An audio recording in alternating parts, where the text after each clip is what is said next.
Good afternoon, everybody, and I hope you're all ready for the afternoon session. We're going to have a range of interesting speakers, and this session is going to be chaired conjointly by Professor Robert Boy and myself. I'm a retired academic GP and public health physician, and I'll introduce Robert shortly. Our first speaker for this afternoon is going to be Professor Tony Cunningham. Tony's going to talk about the recombinant shingles vaccine and other areas of shingles. Tony is an international expert in herpes diseases and was also one of the lead investigators in the recombinant shingles vaccine effectiveness studies. Tony, I wonder if you could share your screen, please, and we'll get underway. Okay, thank you very much. So talking about herpes zoster vaccines, and these are my declarations. Any honoraria or grants come to my research programs at the Institute, not to me personally. Just to remind everybody that the burden of shingles increases as people age, with this steep increase over the age of 50, and this has been shown in many high-income countries, including our own, where we did the work some years ago.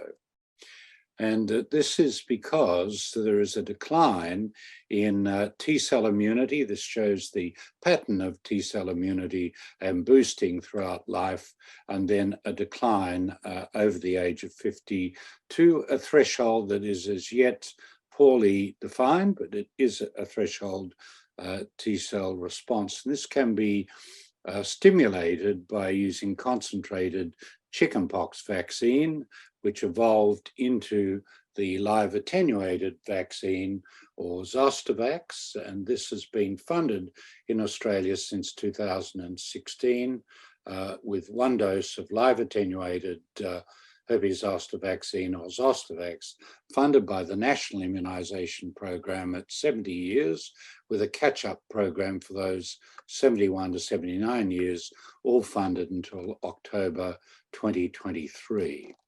But live attenuated herpes zoster vaccine may cause severe, even fatal, varicella-related disease in immune-compromised patients, and so it's contraindicated in severe and moderate immunosuppression, as I will point out later.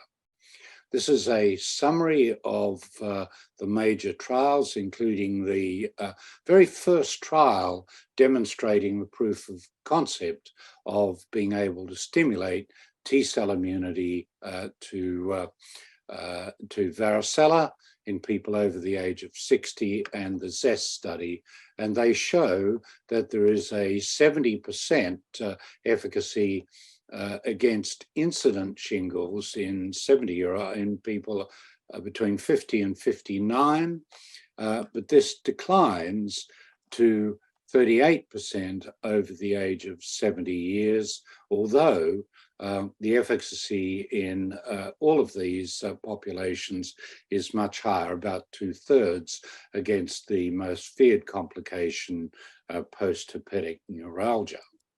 Now, the other problem with the live attenuated zoster vaccine is the decline in vaccine effectiveness over years, as shown by Baxter et al. There is another study as well confirming this, demonstrating quite a steep drop-off over the first 3 years and declining to about 30% at approximately 8 years. It is, however, still available in several countries, as well as our own. It's been used in older adults for many years and included in national recommendations. But the newer vaccine, recombinant zoster vaccine, consists of a single recombinant protein, glycoprotein E, which has epitopes for both antibody and T cells in it, and is an essential protein for replication. In purifying just a single protein, one loses the immunostimulatory properties of lipid and nucleic acid within the virus, and this is replaced by an adjuvant system wrapped up in a liposome, a bit like lipid nanoparticles for the RNA vaccines, and this consists of two adjuvants, MPL, which is an agonist for toll-like receptor 4 from Salmonella cell wall, and QS21, which is the 21st component of a saponin from tree bark of Quillargia saponaria, QS. And these vaccines, once injected intramuscularly, both the glycoprotein E antigen and the adjuvant flow into the draining axillary lymph nodes, where they initially stimulate the peripheral macrophages, and then a cascade of various types of immune cells, resulting in B cell and T cell immunity, the production of circulating antibodies, and of G-specific immune cells. And this gives rise to a stronger and broader immune response, which is more durable than the live attenuated vaccine, as I'll show you. Now, if you only use glycoprotein E alone, as shown in the green bar in people over the age of 70, you only see a 10% immunogenicity and a bit more in those 60 to 69. But in the orange bars, if you combine this with the adjuvants, you get a more than 90% immunogenicity. And this is translated into the efficacy which we saw in the Zoe 50 and Zoe 70 classical pivotal trials. So in Zoe 50, everyone over the age of 50, and then Zoe 70, people over the age of 70, to try and enhance the testing of the vaccine against post-topatic neuralgia.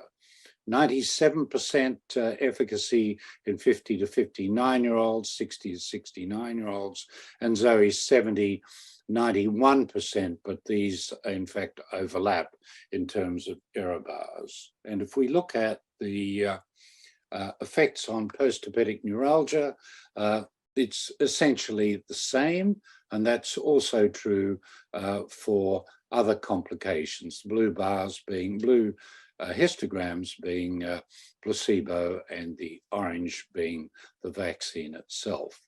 And essentially, the implication here is that if you prevent zoster, you prevent post-topatic neuralgia, but there's no evidence that you get an additional effect until recently, which I'll show you in just a moment. Now, just last year, we published the 7-year update. The previous vaccine trials only went for 3 years. And if you look at the overall figures, there is a 91% efficacy over the 7 years, and over the last 2 years, 84%. Modeling of immunogenicity suggests this vaccine will be efficacious out beyond 10 to 15 years, and the 10-year data will be released in the very near future, the total 10-year data in terms of efficacy, and we look forward to this. So unlike the live attenuated zoster vaccine, there's little decline in efficacy over the period of 7 years.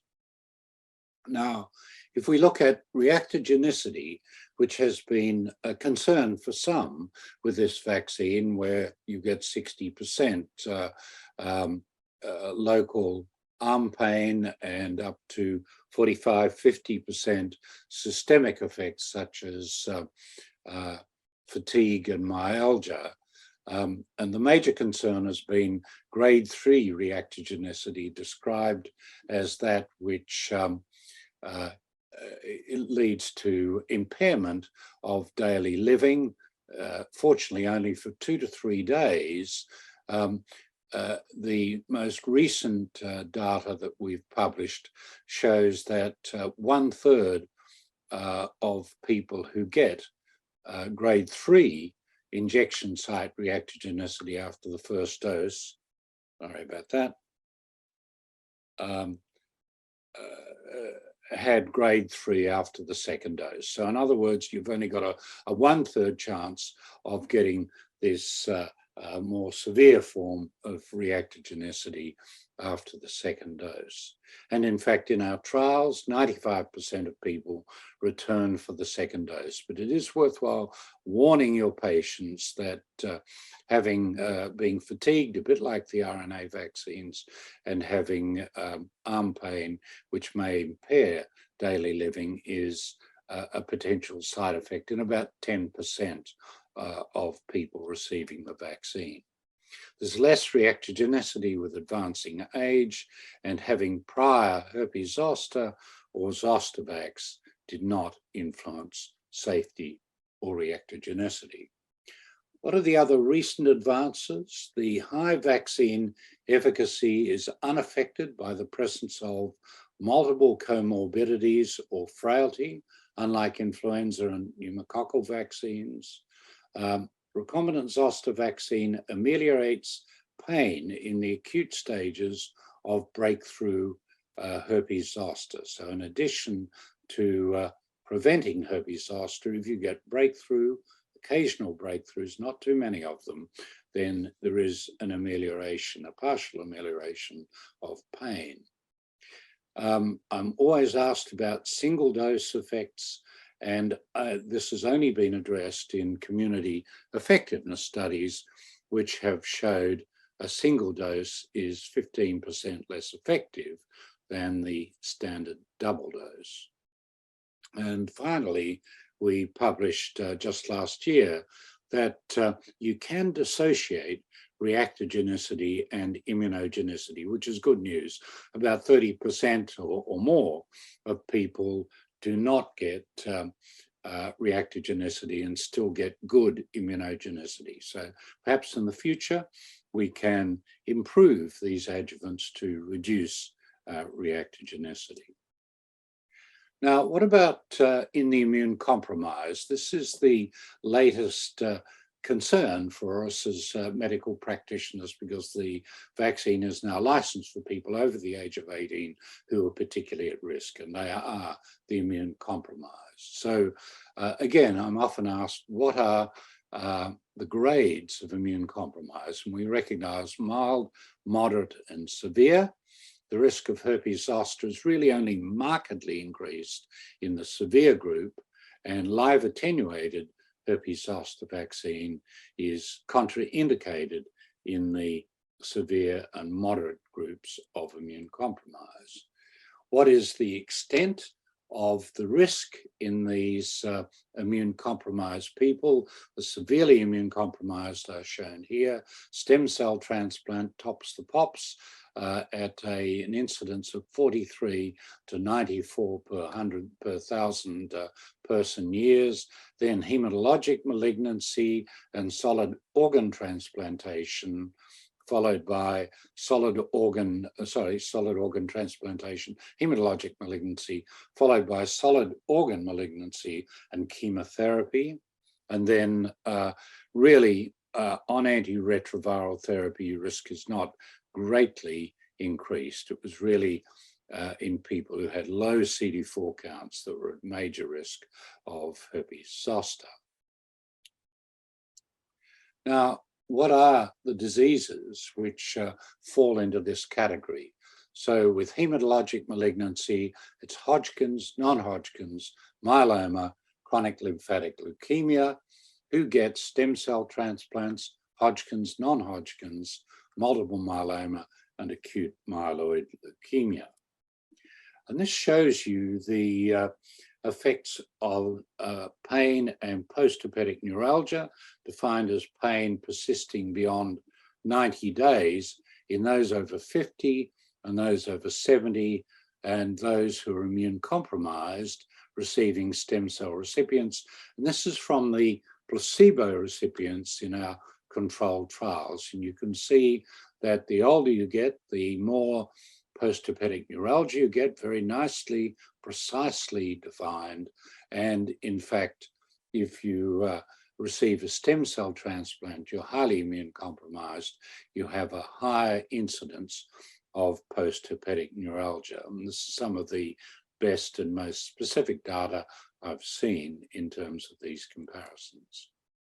So what about Shingrix in these 5 groups? Well, 5 different trial groups, but only 2 looked at efficacy. The others looked at immunogenicity.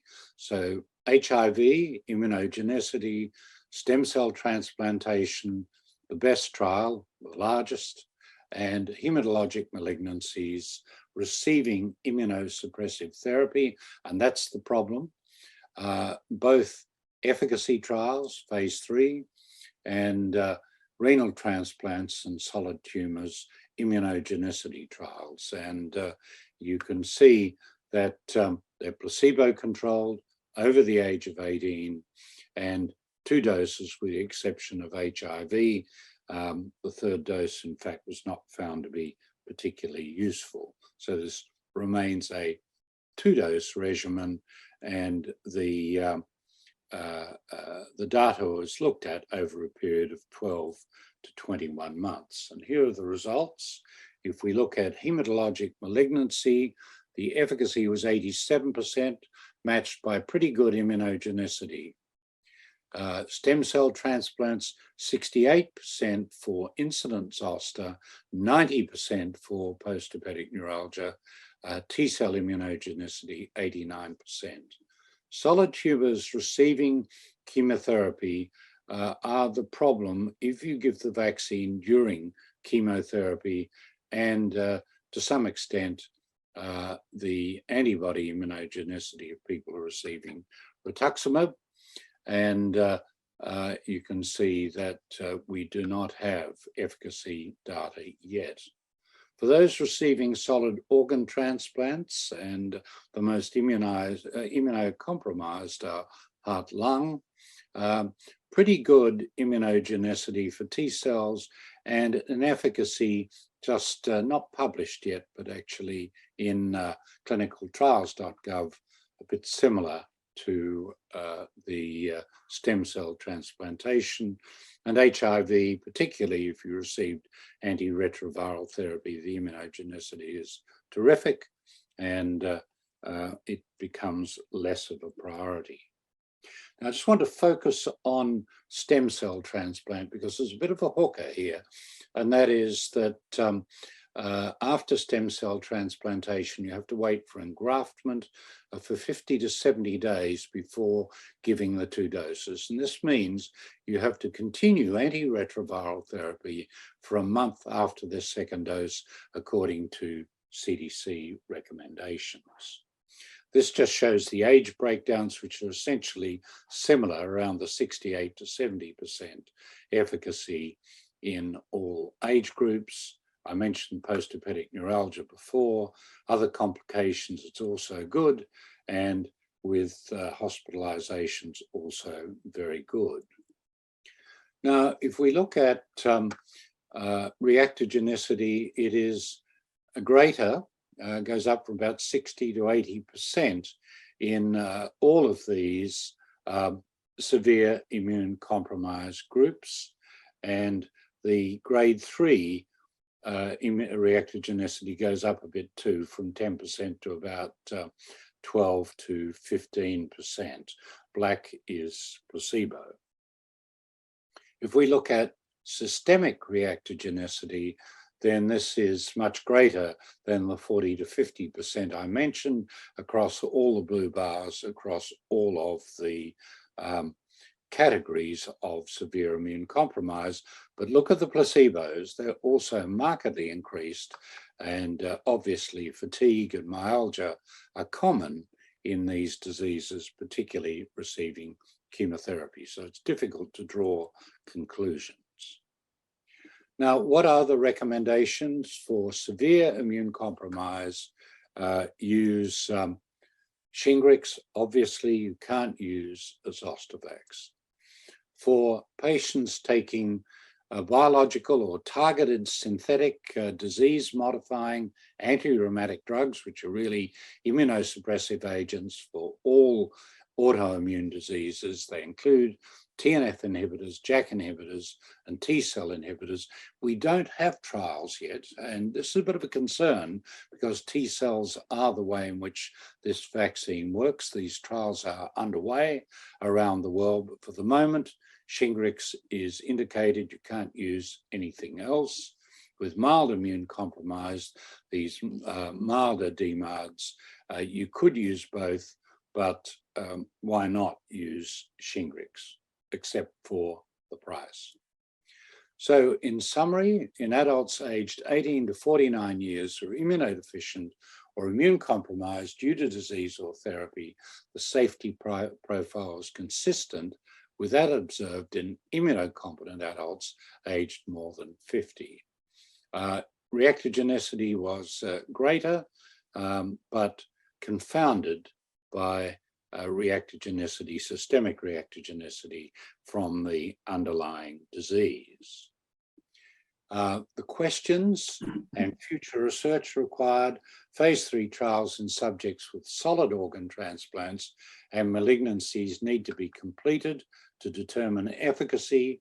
We need to know more about the duration of efficacy in immune-compromised patients beyond 12 to 21 months. We need real-life effectiveness studies to back up the more selective efficacy trials. And we need to look at the efficacy and safety in subjects receiving immunosuppressive agents for autoimmune diseases. This just shows you the recommendations worldwide. In the USA, it's like us now, all adults greater than 50, immune compromised 18 to 50, but they recommend only Shingrix. And there are some countries in blue in Europe that do the same. Canada and Australia, the preference is for Shingrix over Zoster. Thank you very much. Thanks, Tony. That was a really... Should say just one other thing. Coverage has risen to about 40% in the USA and over 70% in the UK for all shingles vaccines. Thanks, Tony. That was a really nice summary, and it was very useful to have the immunocompromised information. We've all been waiting for the for ATAGI to actually produce the guidance about immunocompromised, but I think they're kind of busy with that other C disease at the moment, so we'll eventually see that. But I think your table on the mild, moderate, and severe, I think GPs will find very interesting because it gives some clarity about that. Okay, I'd like to introduce our second speaker, and it gives me great pleasure to introduce Professor Robert Boy. So Robert's from the University of Sydney. He's a paediatric infectious disease expert. He's been a very widespread media commentator on a range of diseases, COVID and otherwise, and he's also a current member of the Scientific Advisory Committee for the Immunisation Coalition. Robert's going to give us an update on meningococcal disease. Robert, can I get you to please, you've got your screen up? Good, I'll hand it over to you. Thanks, John. Really good to be speaking after such a great talk by Tony.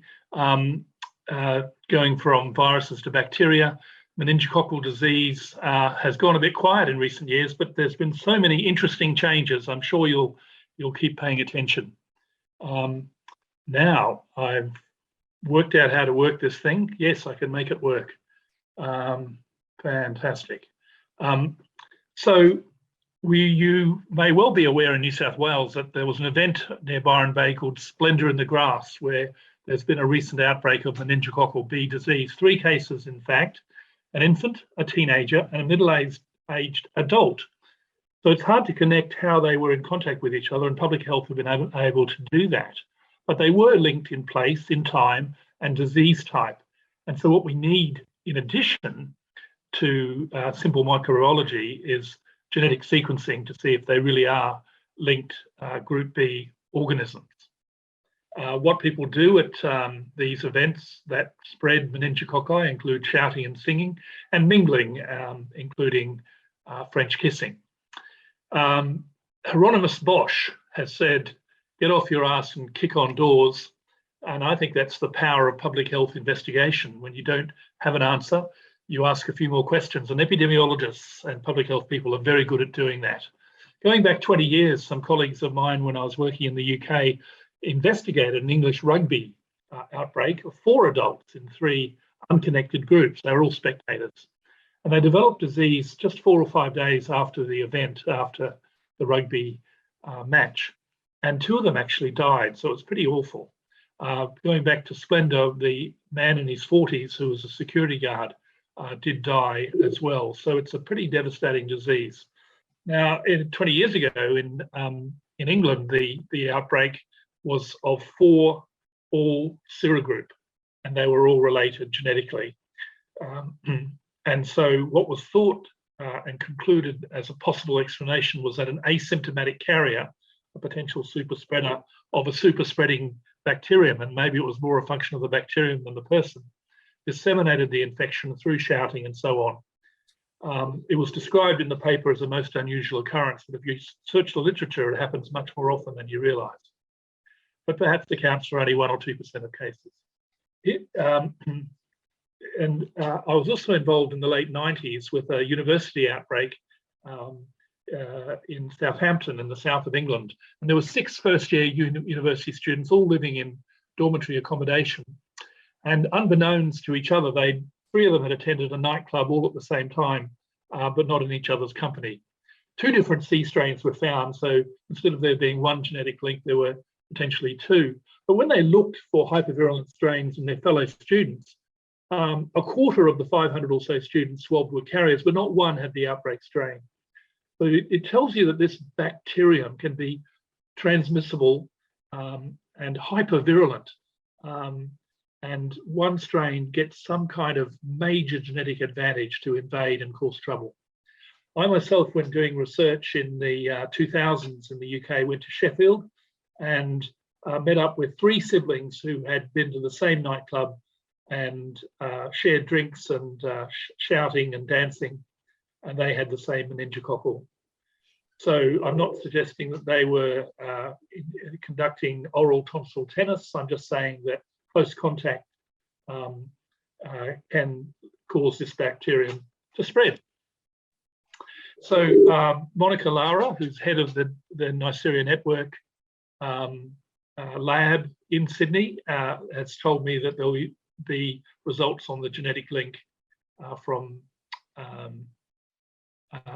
Splendor in the Grass later today. So I've given you the most up-to-date information.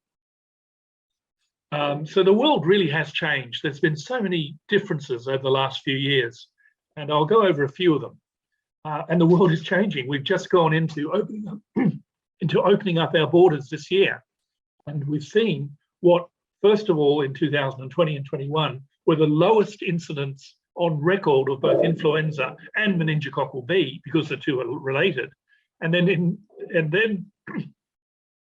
at the end of 2021 and 2022, in UK and Australia and other countries, we've seen a rise in meningococcal B, especially among students who are effectively hyperspreaders. And the meningococcal B cases started exceeding pre-pandemic levels at the end of 2021 in the UK. Again, a university outbreak, and it brought me back to the studies that we did 20 years ago in the UK, where we recruited 144 survivors, and we looked at their behaviours and we looked at their exposures. And we found, published in the BMJ in 2016 by my PhD student, Joe Tully, a flu-like illness, being a university student, having multiple intimate kissing contacts, not 1. So if you're with 1 partner and you're intimate, it didn't matter. But if you were with more than 1 and you had tonsil tennis, it was a risk. And exposure to smokers, it's not the smoke, it's the smoker who is a carrier and who coughs and who transmits. And as you might imagine, vaccination was protective. So during the pandemic in 2020 and 2021, there were lockdowns around the world, including Australia, and it curbed the spread of COVID-19, but it also curbed the spread of other viral respiratory infections. The UK stopped its restrictions in the middle of last year, and the rates began to rise of meningococci within a few months. So there was a stark increase in meningococcal B in the UK, especially in young adults. Some of the finer print on that was that the numbers were clearly higher last year than before the pandemic in 2018 and 19. And if you look at my second point, almost 85% were students registered at an education institution, which highlights that there's something about going to university that leads to closer intimate contact and transfer of this bacterium. Not sexual contact, by the way. During the period at the end of last year, over 40% of the meningococcal cases occurred in older teenagers, the same ones that we'd studied back in the 1990s with our case control study. So if we take a much broader view, going back a century, we can see that during both World Wars, there were major outbreaks of meningococcal disease in Australia and in other countries. And then if we look in the mid-1950s, and then again in the late 1990s. So this is a disease that not only is seasonal, occurring in winter, but also, depending on the year, it can be quieter or much more commonly presenting. This is another way of looking at the data since 1990, the last 30 years, and you can see that trend in the late 90s and early 2000s, but there was another trend in 2007, and that was absolutely fascinating. 2017 was a major influenza year, and coinciding with that, we saw a major surge in meningococcal disease, and not just in one serogroup, it was across 4 serogroups, B, C, Y, and W. Extraordinary. So here I show that data. The surge in C in green, in Y, in green, and the surge in C in red was almost entirely in men who are having sex with men. Y and W was peaking in adults as well as lesser in children, and B is more of a problem in children. So we just published a paper in the Medical Journal of Australia, which looked at the silver lining of the pandemic playbook. And it included the fact that flu went down, and because flu went down, the meningococcal disease went down as well. Here's another way of demonstrating recent data, and especially if you look at the right-hand side of the graph, you can see there's a dramatic decline since 2017 in all serogroups of meningococcus in Australia. And this is a graph to illustrate that the peaks of flu are regularly followed by peaks of meningococcal B. They really do sit quite tightly. So both influenza and invasive meningococcal disease are diseases of crowding, a factor which is also central to transmission of SARS-CoV-2. When you look back again at history, there was a paper published a century ago about military outbreaks in the BMJ, and they summarized the issue as predisposition from 6 factors: the season, winter, severe weather, which is an unusual one, antecedent influenza, overcrowding, high carriage rates. So we haven't learned that much in the last century.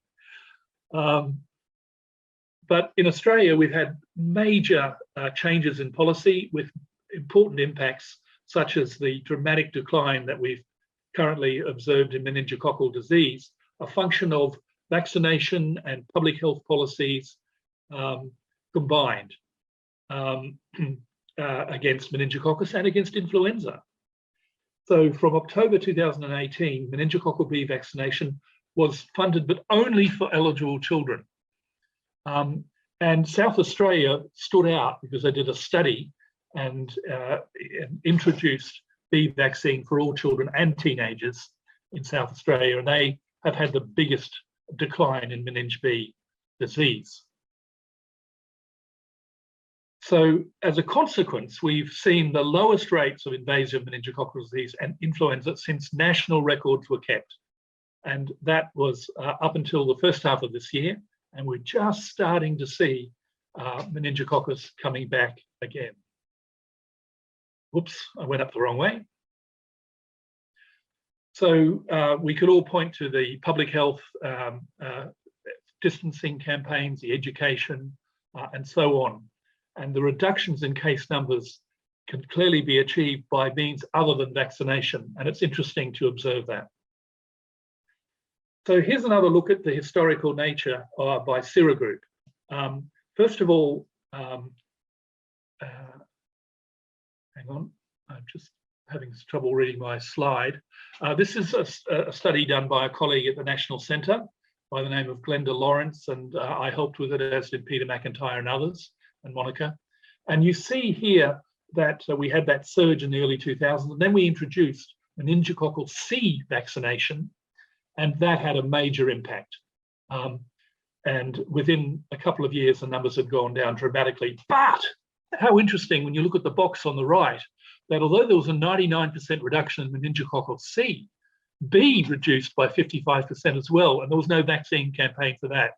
So it tells you that there are multiple factors influencing disease rates. The Men C campaign, I've noted already that men having sex with men caused the blip in 2017, as was contributed to, no doubt, by influenza infection as well. Regarding meningococcal B, we got a surge in 2017, as I've ringed there, after 70% decline in B after C vaccine doesn't make sense. It just happened to be that way. But after 2017, we got surges in 2016, 17, 18, we had surges in W and Y. And in fact, for a short time, W became more common than B, but then vaccination for ACYW kicked in for both infants and teenagers, and B went back by 2020 to being the most common. So I'll leave it at that. This shows the peaks of ILI by year, and we see that 2017 and later 2020 were peak influenza years, and you can see the peaks in 2017 on the bar graph on the right, coinciding with increases in B, C, and Y, and W. So we've had a vaccine potentially available for nearly 10 years against meningococcal B, but we've hardly used it. Atagi has repeatedly said there isn't a cost-benefit relationship that's worth introducing the vaccine. So the targeted use of the vaccine in children under 2 and in teenagers has occurred, particularly in Indigenous groups who are at 5 times higher risk of disease. The South Australian campaign was very successful, very expertly run by the South Australian Australian of the Year, Helen Marshall. And she did a great job and was able to address not only whether the vaccine could prevent disease, which it did, but also whether the vaccine might prevent carriage of the bug as well. And that was a failure. It was a protein-based recombinant vaccine, and it does not benefit the contacts of cases, and it does not prevent carriage in vaccinees. So another paper we published this year said, well, look, how can we get more children who are at risk vaccinated? And we noted that social deprivation is associated with much poorer access to and delivery of healthcare. And vaccines are reimbursed for high-risk groups, and we concluded that in people who could be identified as being of lower socioeconomic status or lower wage earners could be reimbursed for vaccination as a means to better preventing disease if we didn't give it to all children. I'll move on, that's Men-W, we've talked enough about that. A brief word about Men-W by way of epidemic disease. I was living and working in the UK, but doing research with Saudi colleagues on meningococcal W, and we noted the 400 cases that occurred in the early 2000s. Now, this meningococcal W strain was genetically almost the same as the C strain that had been kicking around for the previous 5 to 10 years. So what it simply did was the bug did some capsule switching and took on a new capsule, but the same internal genetic structure. And as a consequence, we had outbreaks. And in East London, we had the biggest outbreak, East London, UK, the biggest outbreak in the whole of Europe we had 10 or a dozen cases over the course of a year. Coming back to Australia now and meningococcal W disease, which I said surged in 2017. And here you can see across the ages, younger children, teenagers, adults, and even the elderly had surges in W. If the eye of faith, you can see the teenagers right in the middle, 15 to 19-year-olds, actually had a decline in 2017. That's, I believe, because they just started vaccinating at a state-based level. And nationally, we introduced vaccination in 2018 across the board for teenagers. And look at that, within a short space of time. Again, it's not just a vaccine effect, there are other effects going there too, such as decline in influenza. So you can say we had a national campaign and the disease went away, but other factors were at play. I'll skip over meningococcal Y. So what we observed in 2020 and 21 has never been seen before. A series of common illnesses wiped out as part of our fight against COVID. And that's part of the reason why, instead of excess mortality in Australia in the last 2 years, we've had less than excess mortality. This is data I got over the weekend from Monica. I'm going to finish on this. The year-to-date slides for the first 2 quarters of 2022 are increased compared to 21, and especially meningococcal B is increased both in number and in proportion. So it is coming to haunt us again. Whether it's going to keep increasing, time will tell. I'm not a prophet. So I thank many colleagues, including especially Monica Lara and her lab for the data I've presented. Thank you very much. Cheers. Thanks, Robert, and you've done really well to finish in under time. A complex story of meningococcal, and you've given us an interesting description of all the players and what we might come to expect in the near future. It now gives me pleasure to introduce Monica Nation. Monica is an epidemiologist and works at the Murdoch Children's Research Institute, and she has a particular interest in pneumococcal vaccines, and she's going to talk about the evolution of what's happening with pneumococcal serotypes, which is going to be particularly pertinent, seeing that we've stopped offering the polysaccharide vaccine and we've moved to a single conjugate vaccine in those over the age of 70 to replace it. Monica, I'll hand the baton to you.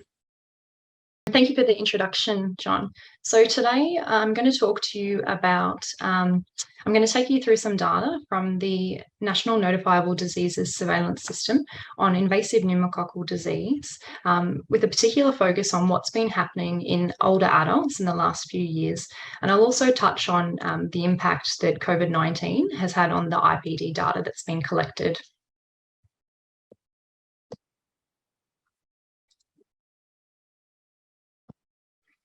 So I'll give you a little bit of background first so that we can orient where we are with pneumococcus. So Streptococcus pneumoniae, or the pneumococcus, is a bacterium that's commonly carried in the nasopharynx of healthy children. This colonization or carriage is considered a prerequisite for disease, as it's the first step on the pathway from entering the host towards pathogenesis. The bacterium has a thick polysaccharide capsule, which is highly diverse with over 100 capsular types or serotypes. And this capsule is a key virulence determinant, as it allows the bacterium to evade the immune system inside the host.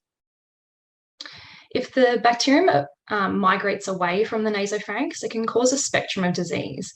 And this ranges from non-invasive conditions such as otitis media and pneumonia to invasive pneumococcal disease. And IPD is defined as isolation or detection of strep pneumo from a normally sterile site. And this often presents as bacteremia, bacteremic pneumonia, and meningitis. Pneumococcal disease is associated with a significant morbidity and mortality globally, particularly in young children and older adults.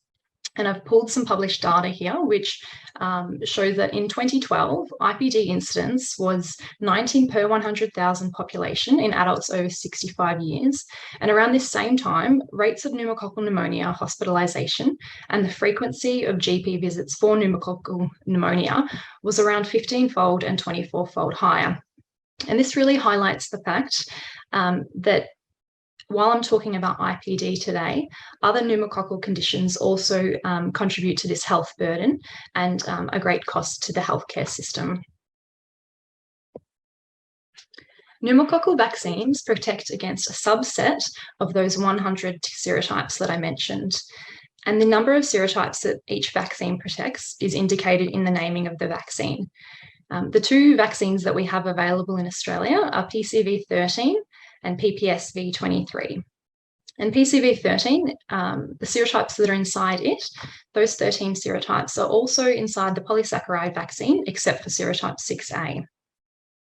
And broadly, there's two types of pneumococcal vaccines, and these are pneumococcal conjugate vaccines, such as PCV13, and this includes purified capsule polysaccharides that are conjugated to a carrier protein. And this conjugation is important because it means that these vaccines stimulate a robust immune response in young children who have an immature immune system. PCVs also reduce nasopharyngeal colonization of vaccine types, and this is important because it means in addition to the person receiving the vaccine having reduced risk of developing IPD, there's also some protect at the population level because circulation and transmission of those vaccine types is reduced, and this is known as indirect effects. The other type of vaccine that we have available is the polysaccharide vaccine, and this also contains purified capsular polysaccharides, but it's not conjugated to a carrier protein, so it doesn't have the same properties that I've just mentioned. In terms of vaccine efficacy and effectiveness of these vaccines in adults, they're both very effective against protecting vaccine type IPD. There was a large clinical trial conducted in the Netherlands in adults over 65 years using PCV, and this found an efficacy of around 75% for vaccine type IPD. And the same study found an efficacy of 46% against preventing vaccine type pneumonia. The polysaccharide vaccine has found to have an efficacy of around 80% against vaccine type IPD in several clinical trials, but the estimates for vaccine type pneumonia are much more variable. The choice of what schedule to use and what vaccine is an important issue, and it's been currently considered in many other settings in terms of the local epidemiology and the cost effectiveness of implementing these vaccines.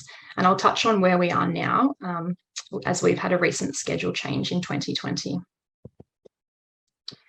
So I wanted to, while I'm talking today about IPD in adults, it's important to remember this in the context of what's happened in the paediatric program, because the introduction of those PCVs has also impacted IPD in adults through indirect protection. So I've got this schematic here, which is showing a timeline of some of the key events in the pneumococcal vaccine program, with the caveat that not all of the events are included in here. So there's a number of changes to particularly for people who are at increased risk of IPD due to health conditions, which aren't shown on here. So in 2005, PCV was included universally in the paediatric immunisation program and the polysaccharide vaccine for adults over 65 years. In 2011, the paediatric program PCV7 was replaced by PCV13, and the schedule was updated to a 2+1 schedule in 2018. And what this means is that 2 doses of vaccine are given in infancy and 1 dose in the second year of life. And this was done in response to an increasing number of breakthrough cases occurring in that second year of life for toddlers. So it was really about prolonging protection in this group of kids. There have been a number of changes to the vaccine program in 2020, both for children and adults who had increased risk of IPD due to medical conditions, and also to older adults. And then, of course, in 2020, we also had the COVID-19 pandemic, and this has had a substantial impact on the data, the IPD data that's been collected. So where are we now with the adult pneumococcal schedules in Australia? For adults with a risk condition, and note this isn't all conditions that put you at risk of IPD, just specified conditions which are funded under the immunisation program. These adults receive a single dose of PCV13 and 2 doses of the Polysaccharide Vaccine. Adults who are Aboriginal and Torres Strait Islander and over 50 years also receive a single dose of PCV13 and 2 doses of the Polysaccharide Vaccine. And non-Indigenous adults over 70 receive 1 dose of PCV13, and this replaces the previous recommendation of a single dose of the Polysaccharide Vaccine at 65 years of age. So there's quite a bit of data here on this slide, so I want to orient you to a couple of trends to take from this. When we're looking at IPD incidents over time, and this is in all Australians, so here I haven't separated the data by Indigenous status, we can see that there's been a substantial decline in IPD in children under the age of 2 and in children 2 to 4, and these are shown in the dark brown and mid-brown lines. But there's only been a moderate reduction in IPD in older adults. So the line that's in dark green indicates IPD in adults who are 70 years and older. And I'm going to come back to this shortly. We've seen from around 2016 to 2019, there was an uptick in IPD in all age groups of around 20%, before a substantial decline in IPD from 2019 to 2020. And this reduction in IPD was associated not only with the COVID pandemic, but also co-occurred with those changes in the adult immunisation program and changes for individuals with risk conditions. What this means is that at this stage, we're unable to determine the effect of what those changes in the immunisation program are, because we can't be sure how much of that reduction is due to COVID. But from looking at IPD data globally, what we can say is there's mounting evidence that the introduction of non-pharmaceutical interventions, or NPIs, such as mask wearing, physical distancing, and hand washing, have substantially reduced the transmission of a number of infectious diseases globally, as mentioned by Robert. And I'll take you through some data on IPD. So this data has been pulled from a large study from 26 countries, and it found that there was a reduction of around 82% 8 weeks after substantial changes in population movements. And in the data that I just showed you, we saw a reduction, an average reduction of around 50%, but this varied from around 30 to 60% depending on the age group. And from this study, we can see in the graph that the cumulative number of strep pneumo cases collected in 2020 was substantially lower than that had been collected for the 2 preceding years. Recently, as IPD, as those non-pharmaceutical interventions have been eased, a couple of countries have seen that IPD has begun to return to or even exceed pre-pandemic levels. And this is largely what we're seeing in Australia. So this graph is showing you the total number of IPD cases by month, with data from 2016 to 2021, and the pre-pandemic years are shown in grey here. Non-pharmaceutical interventions were implemented in March of 2020, and this was associated with a substantial decline in IPD, and you can see this by the reduction in the blue lines compared to the grey preceding years. And this continued for most of the year. At the start of 2021, restrictions were eased in some settings, although they still remained in other places because this is national data, and obviously the policies varied also by state.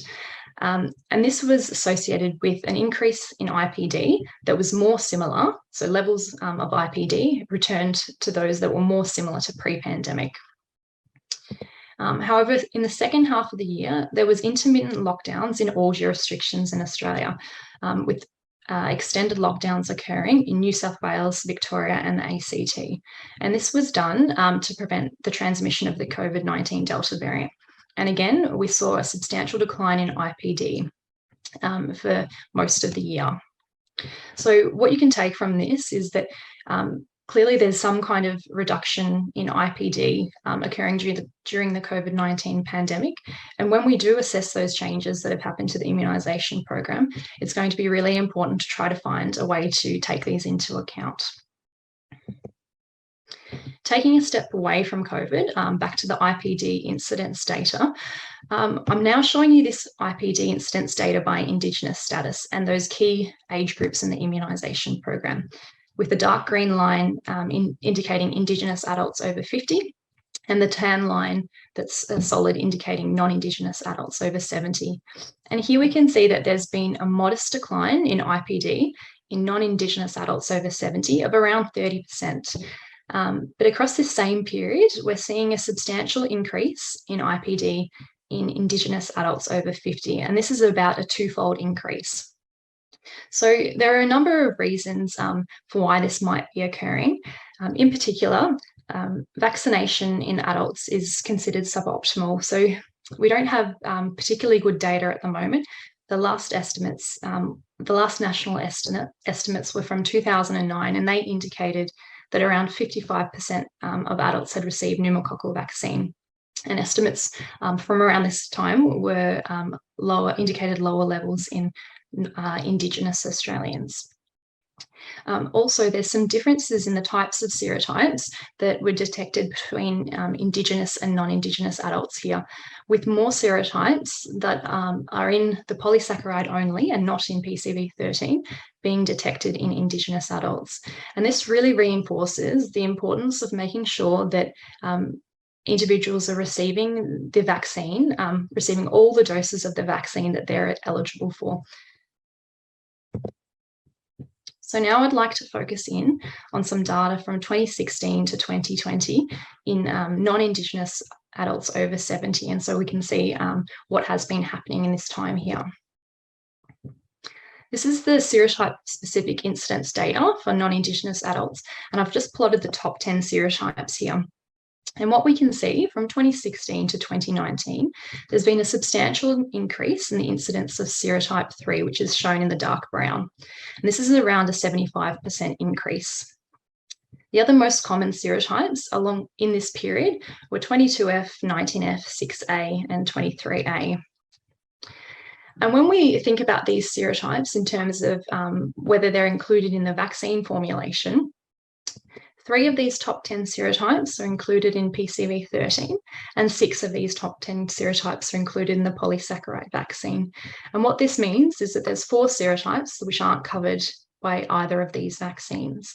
And just a reminder, this data is on the non-Indigenous adults only. There's differences between the data in Indigenous adults over 50 years, which I'm not able to present today. To look a little bit closer at this potential coverage of vaccines, we can look at the percentage of typed serotypes by vaccine type grouping. And here I've separated PCV13, the serotype 3 from PCV13, as despite the fact that it's included in the vaccine, there's growing evidence that both vaccines are not very effective at reducing serotype 3. Across this time, around 15 to 19% of type strains were due to the PCV serotypes, excluding serotype 3, and around the same amount were due to serotype 3 alone. So we're seeing a huge burden due to serotype 3. When we consider the serotypes that are only included in the polysaccharide vaccine, these contribute around 30% of the type strains. And looking at the non-vaccine types, so any of the serotypes which aren't included in either of these vaccines, these contribute about 40% of the type strains. So when we look at the data from 2019, which is our most recent pre-pandemic data, the percentage serotype coverage is 34% for PCV13, with 60% of these type strains not covered by a serotype included in the vaccine, and 63% for the polysaccharide vaccine, with 37% of non-vaccine types. So there are a number of vaccine formulations that are in development, and there's In particular, there's 2 coming on the market now, which have increased PCVs with increased valency. So PCV15 includes 2 additional serotypes to PCV13, 22F and 33F, and PCV20 includes another 5 serotypes from PCV15, so serotype 8, 10A, 11A, 12F and 15B. And when we look at that same data that I just showed you from 2019, we can see that using these PCVs with higher valency, PCV15 would give around 47% coverage of these serotypes, and PCV20 would give around 56% of the serotypes coverage. And so what I'd like to leave you with now is some of the opportunities that we have for reducing IPD in adults. So we've seen that there's been substantial reduction in IPD in children under the age of 5 years, with only a moderate reduction in adults 70 years and older who are non-Indigenous, and a doubling in the incidence of IPD in adults who are Indigenous and over 50 years of age. So inclusion of these PCVs with increased valency would have the potential to increase protection against some of these most common serotypes. And this could either be done through direct protection in the adult immunisation program, or through inclusion in the paediatric program and providing indirect protection.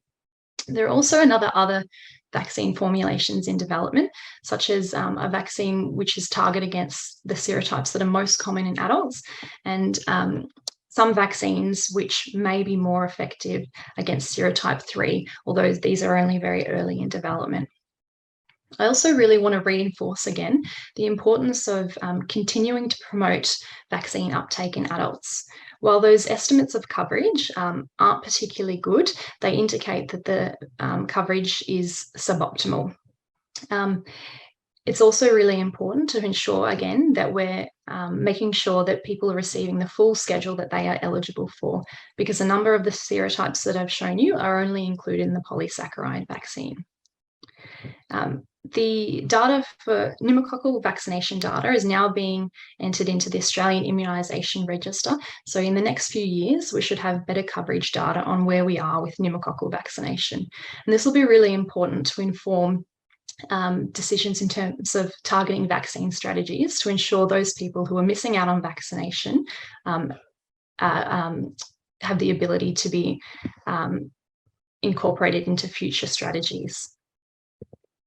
And this work that I've presented is a collaborative effort between Alan Cripps from Griffith University, Jen Coram from MSD, and Catherine Satsky, Claire von Mollendorf, and myself from Murdoch Children's Research Institute. And the data was kindly provided by the Australian Government Department of Health. So I've managed to get through my slides. I was a little bit worried that I wasn't going to make it, so I was a bit rushed. Mona, you did a fabulous job, exquisite timing down to 10 seconds to take a breath. I'm going to hand over to Robert Boy, who's going to introduce our last speaker, Professor Nick Wood. Robert, can I hand it over to you, please? Yes, you can. And hello. Thanks. Yes, I agree. Fantastic talk. The next speaker is well known to me. I've known him nearly 20 years, and he's a general paediatrician and associate professor at the Children's Hospital at Westmead, University of Sydney. He actually leads the New South Wales Immunisation Specialist Service, and for many years he's been interested in both maternal and neonatal immunisation, hence his topic of pertussis, which I believe was the subject of his PhD, so he's got a lot to tell us. Thanks so much, Nick. Go ahead. Thanks, Robert, and hello, everyone. I hope you can hear me okay. So this is really a story which is a good news story, and in some ways there's not a lot to say about pertussis, but we'll have a go anyway.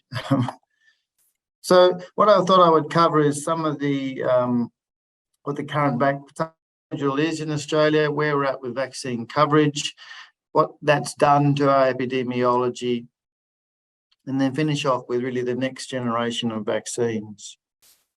So like all vaccine programs, it's evolved over time, and probably going back nearly 10 years, was the first time that there was a recommendation for a DTPA booster. That's a low-dose DTPA booster for adults over 65 who had been more than 10 years since their last dose, and that still remains. In March of 2015, there was a recommendation that there'll be a maternal low-dose pertussis-containing vaccine during the 3rd trimester. Initially, this was funded by different states and territories, and then it was in 2018 that it became funded under the national program, and I'll show you some of the information about how effective that has been. And then the most recent change really, was in 2016, where the Tdap booster, DTA booster was recommended from 18 months of age.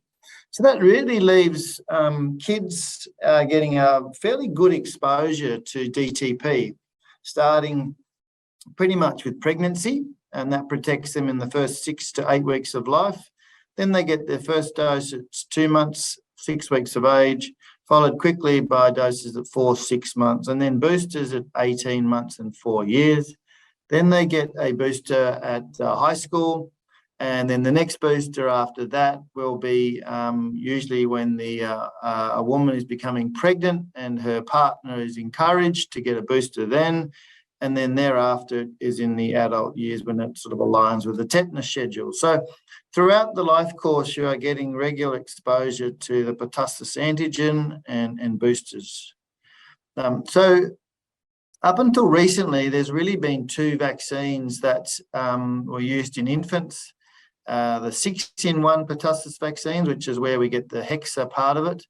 And there's Infanrix hexa, and you can see here that it contains 3 pertussis antigens, the pertussis toxoid, the FHA, and the pertactin. Another vaccine that's available is called Hexaxum. The pertussis component over here is really pertussis toxoid and the filament. And then the new one that's just been registered via the TGA is called Vaxelis. And it's also a 6-in-1, so it has diphtheria, tetanus, pertussis, hepatitis B, Hib, and polio. But the key change is it has 5 components, or the 5 antigens of pertussis. You can see the pertussis toxin, the filament, the pertactin, and then these 2 fimbrial proteins as well. And really there's been a lot of debate about whether the 3-component pertussis is better than a 5-component.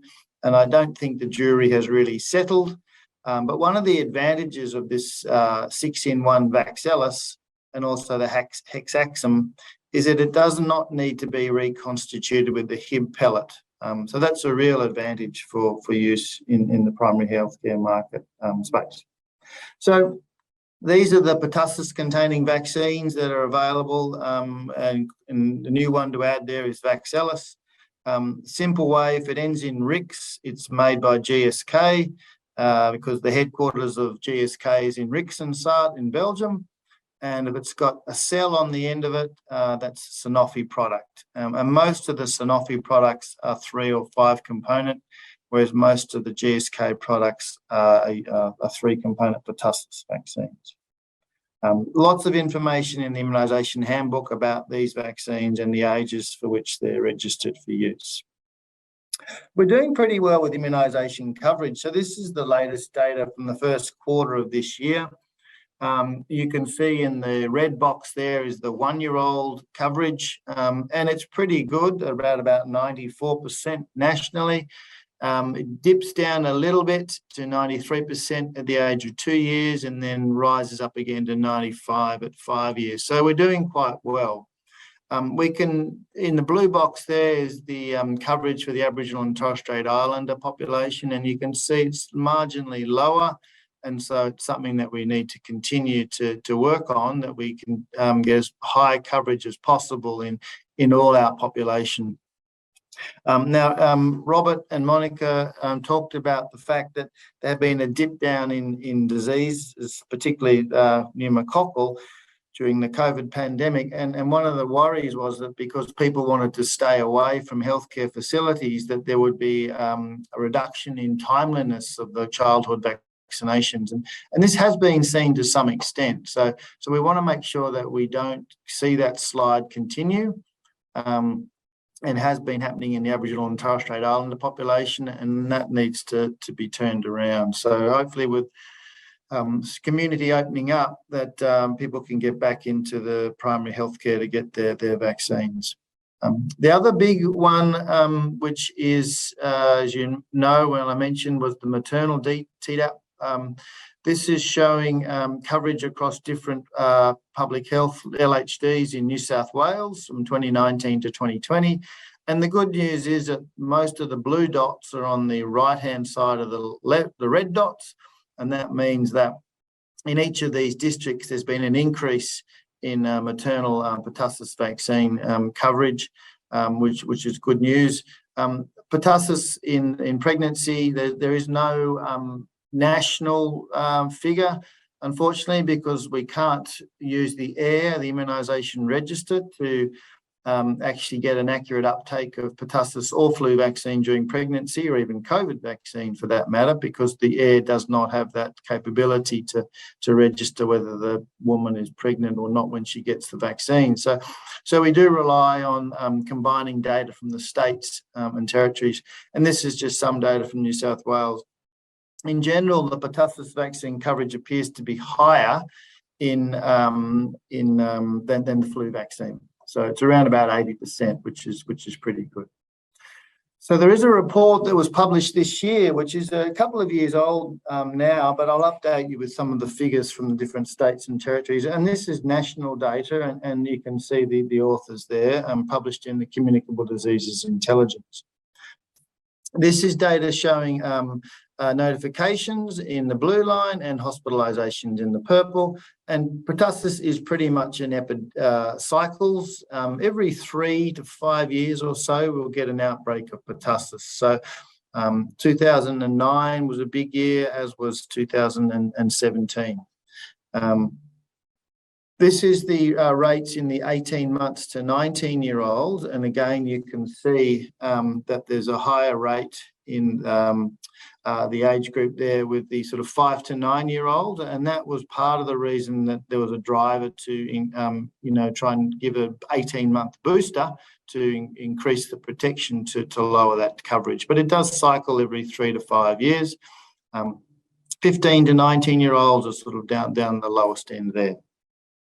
Now, Monica showed you what had been happening with pneumococcus, and pertussis is sort of similar as well.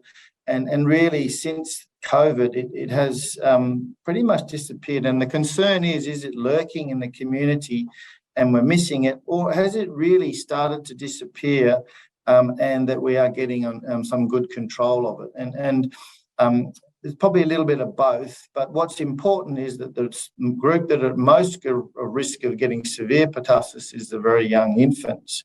And I'll show you some data from that. But this is New South Wales up to August, and pretty much not much in the way of cases at all. This is data from Western Australia. You can see 2017 was a big year, a little bit in 2019, and then it really blipped down. And like Monica mentioned, what happens as we start to open up again, we'll see whether we see a resurgence in pertussis. So that's WA data. Queensland, there's no nice graph, but what I could find was that this is figures, and the notifications in 2017 were about 800, and then they dipped right down to about 30 to 50 in the last 2 years. So certainly an improvement, not much disease there. And in Victoria, the same sort of story. So again, low numbers. So what we're really sharing with you is a pattern of low pertussis cases across the country in the last 6 months or so. This is some interesting data to look at the impact of maternal pertussis vaccine. And just to orient you, the top is the years 2005 to 9, then 2010 to 14, and then 2015 to 18. And it was around about 2015 that maternal vaccination started. And you can see it's a bit like we've taken a lawnmower and we've mowed across the top of those very young infants' cases in the first 6 weeks of age. And that is purely due to maternal pertussis vaccine, which is a really good news story, because this is the area where the kids get the sickest. And this is some table form. Prior to maternal vaccination, the rate in the under 2-month-olds was 350 per 100,000. And then in the 2015 to 2018, you can see the rate has really gone from about 132 in 2015, dropping down to about 50 in 2018. So the incident rate ratio is all below 1. So a definite reduction. And interestingly, in the 6 month to 11-year-olds, the rate has slightly gone down, but not anywhere near as much in the under 2 months old. So the target of maternal vaccination to protect the youngest infants is really working. And this is some data from the US, which says that even if the babies do get pertussis and they're born to a woman who's vaccinated, the severity is less. So they're less likely to end up in ICU. They stay less time in hospital, less likely to have, die from it. So there's that's not only are they benefiting from less disease, if they do get infected, they're getting less severe illness. Just moving on to the Osvac safety surveillance system. I'm sure all the GPs out there know about this. This is an active safety surveillance system where an individual gets a vaccine and then it's actively surveyed, and that data is collected around the country, comes back into the Osvac safety team who analyses it and publishes it on a weekly basis. The Dtpa pregnancy vaccine, this is the Dtpa vaccine alone. This is about 4,500 women. Pretty much no safety concerns here. And if women get both flu and Dtpa together, again, there's, nearly all of them are not reporting any adverse event, and then very few have any need to go and visit a GP or anything afterwards. So it's a good news story so not only is the Dtpa vaccine effective, it's also safe in pregnancy. There have been concerns that we might be generating some new strains, a bit like the pneumococcal strain changes due to vaccine pressure. And so there are now many reports about Pertactin deficient, and I showed you at the beginning that these vaccines do contain Pertactin in them, as well as pertussis toxin. And there's concerns that the loss of the expression of these particular antigens might well mean that there's going to be, vaccine failures or breakthrough infections.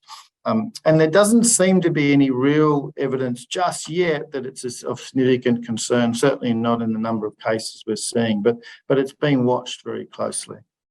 So to summarise, where are we now? We're at very high coverage, good effective programs.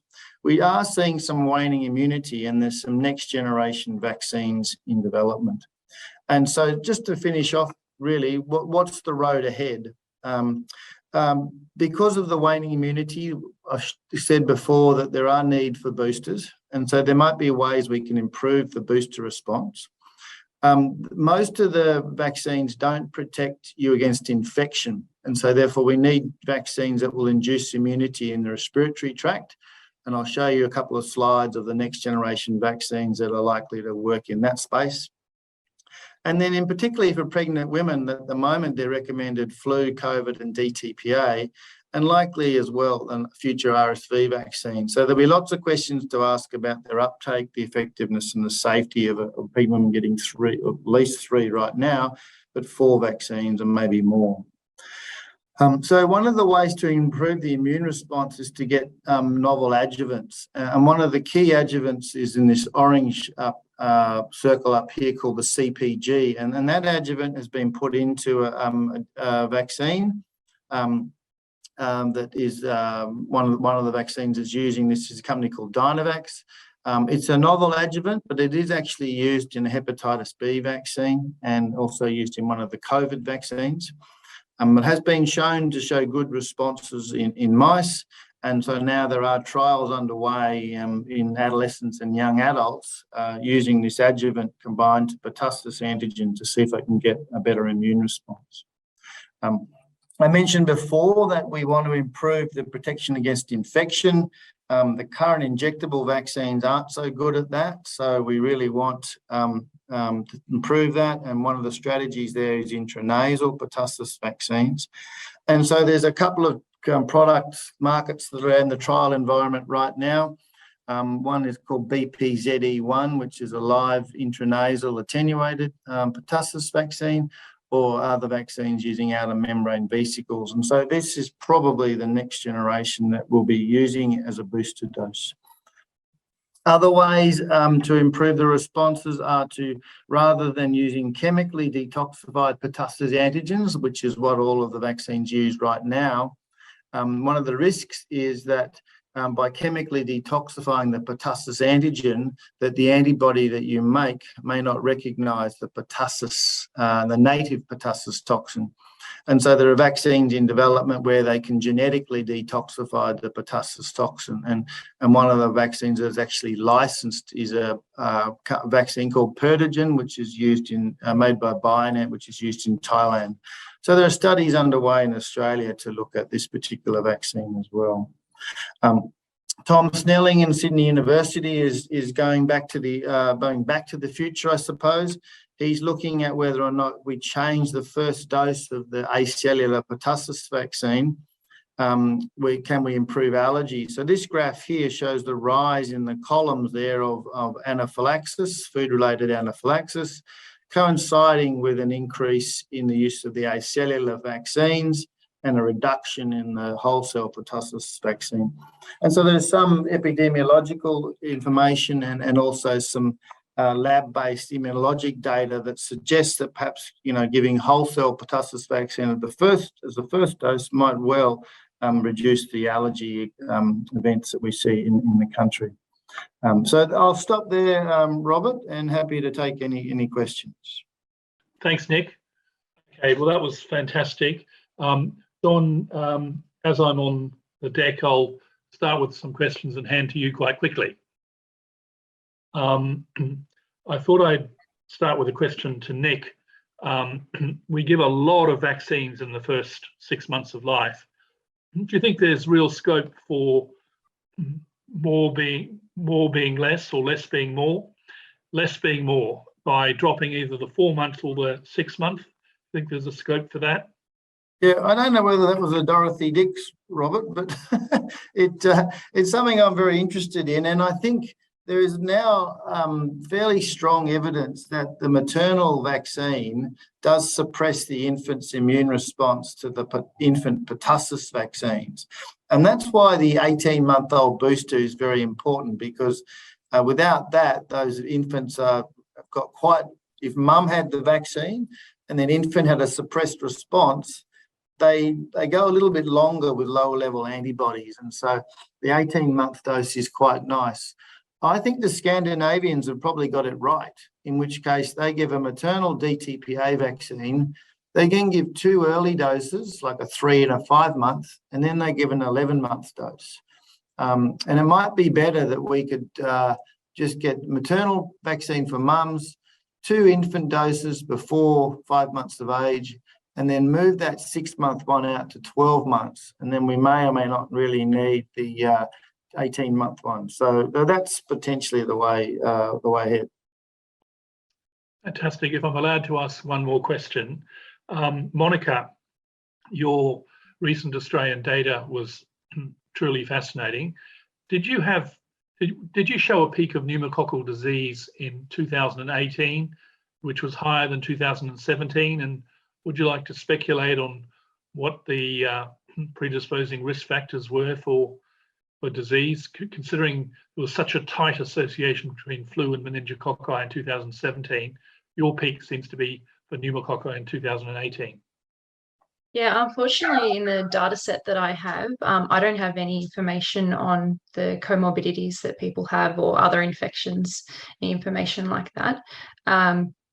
So you're right that there was a higher peak in 2018 than 2017, but I'm unsure, why that was the case. We've actually seen, from around that 2015, 2016 onwards, we've started to see an increase in IPD across those age groups. So it's certainly something that's not just happening to one specific group of people.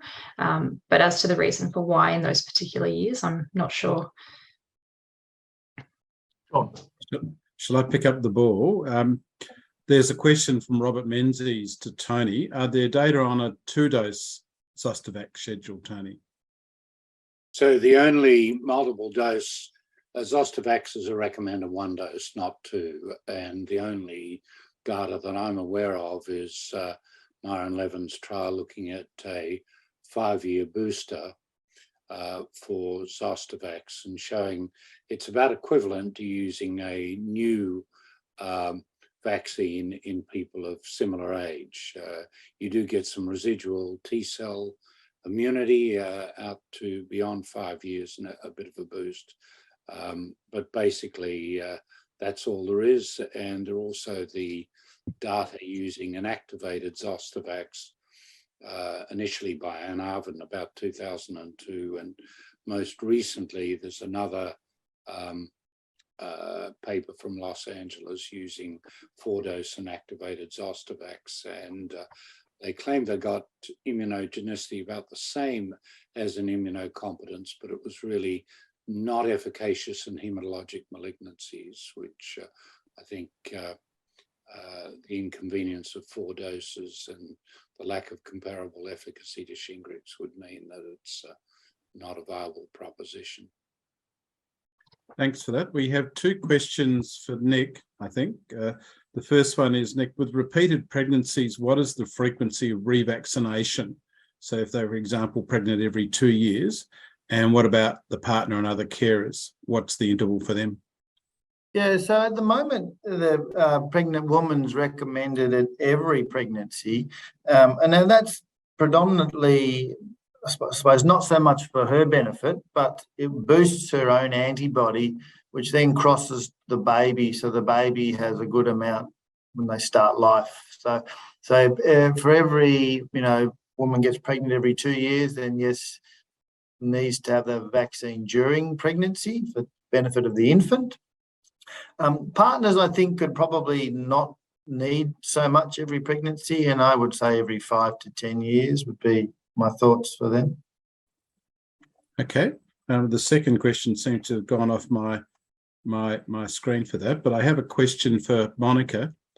Monica, you were very politic in your summary of vaccine effectiveness with the pneumococcal vaccine and didn't mention the effectiveness against the polysaccharide, the polysaccharide vaccine against pneumonia. Did you want to I know it's controversial. Do you want to make a comment about that? Yeah, so the data that I pulled from there, that I had there, was pulled from the NCRS fact sheet with the addition of some data from a review on the polysaccharide vaccine. So broadly, the clinical trials on the polysaccharide vaccine have shown potentially no efficacy against vaccine type pneumonia. And some studies on the effectiveness, so observational studies on the effectiveness, have been quite variable. So some have shown, around 20 or 40% effectiveness. And I guess compared to each other, there's not really head-to-head studies. There's a recent article that was published looking at the difference of comparing PCV13 and the polysaccharide vaccine in US veterans, and they did find some evidence of a greater effect in PCV13, but the nature of their study was that they were also seeing effect against outcomes where they shouldn't have seen an effect. So the people who were receiving PCV13 were in general younger and didn't have as many comorbidities, and the people receiving the polysaccharide were older and had more comorbidities, so potentially wouldn't have such a robust immune response to the vaccine. So it's a little bit difficult to tease out there what you can take. So I think the best thing to say is, there's still considerable uncertainty as to how much effectiveness the polysaccharide vaccine has against vaccine type pneumonia. And, this is something important to consider because, as I showed, on that pyramid, that while we often talk about IPD, because that's what we do surveillance on, there's that other huge burden, particularly in adults, associated with pneumonia. So it's really important to be getting some protection to people through the vaccine they're receiving. John, Thanks. can I add something to that? Go ahead. Yeah, my understanding, Monica, correct me if I'm wrong, is the problem with community-acquired pneumonia in these trials is the exact diagnosis of community-acquired pneumonia by pneumococcus using, techniques like urinary antigen might help. What do you think? there? Yeah, so I think, you know, when you look at the data, there's so many different types of outcomes that people choose to report. And, you know, sometimes in one particular study, they might, you know, report multiple outcomes to try to give an idea, you know, what's happening. Particularly also, it's useful for comparing across studies. But in adults, I guess in terms of detection, you're looking at things like sputum or there's bacteremic pneumonia, looking at the blood.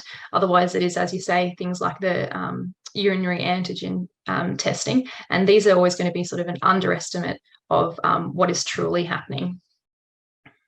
Tony, So, you know, a question for you. You mentioned in passing the timing of the recombinant zoster vaccines may be important, particularly people with solid tumours. Could you elaborate on that? Is it likely that when the handbook advice updates the recombinant vaccine, that they will actually give some guidance, like they did with Zostavax, about, you know, depending on when the chemotherapy cycle or when they're having a stem cell transplant, prior to the event, if you can do that, or after the event? Is that likely to happen? Because that's certainly a question a lot of GPs ask. You know, they're saying, look, someone's about to go for a chemotherapy cycle. When should I get this vaccine? Well, it's. I think the comments I was making was with respect to autologous stem cell transplantation, where you need to keep, and I don't think we say this in the handbook, that you need to, but the CDC does, that you need to keep your antivirals going until 1 month, that is the peak after the second vaccine. So that's stem cell transplantation. When you're talking about chemotherapy, the trials were conducted in such a way that where possible, the vaccine was given 14 days before or after a chemotherapy cycle. When they're given within a chemotherapy cycle, the efficacy dropped off quite substantially.